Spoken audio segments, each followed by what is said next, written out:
Hello everyone, today we're going to be reading chapter 9, the next chapter in our book Kensuki's Kingdom.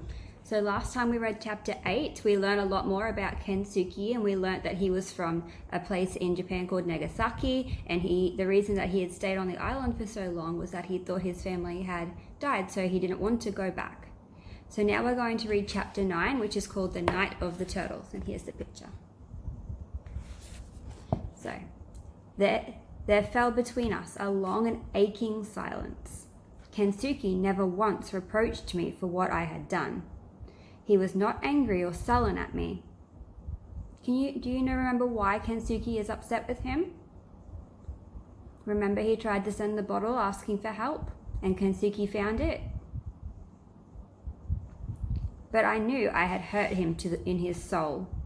It wasn't that we didn't speak, we did. But we no longer talked to one another as we had before. We lived each of us in our separate cocoons, quite civil, always polite, but not together anymore. He had closed in on himself and wrapped himself in his thoughts. The warmth had gone from his eyes. The laughter in the cave house was silenced. I never said so. He did not need to.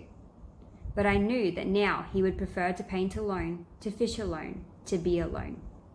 So, day after day, I wandered the island with Stella, hoping when I returned that he might have forgiven me, that we could be friends again. But always he kept the distance between us. I grieved for my lost friendship. I remember I went often now to the other end of the island, to watch Hill, and sat there, no longer looking out for ships, but rehearsing aloud my explanation.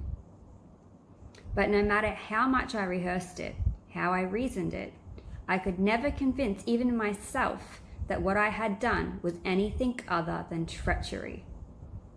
In the end, as it turned out, it was Kensuki who explained it to me.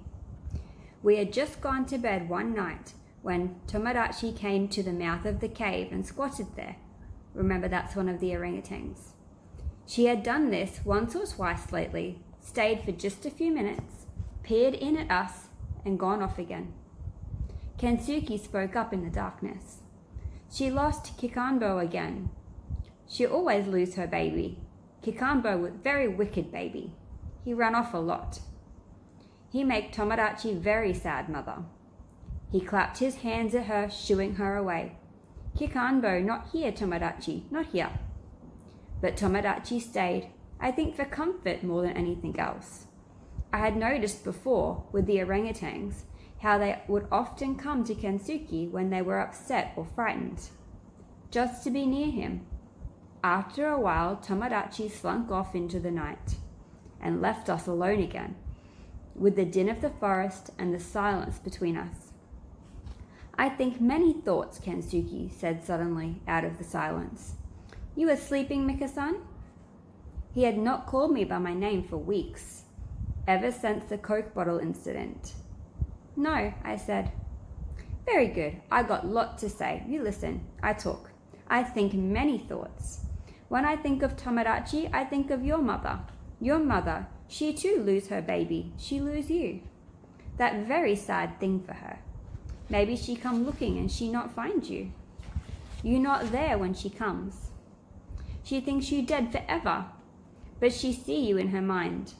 Now, as I speak, maybe she see you in her mind. You always there, I know. I have son too. I have Mikia. He always in my head, like Kimi. They are dead for sure, but they in my head. They in my heart, head forever.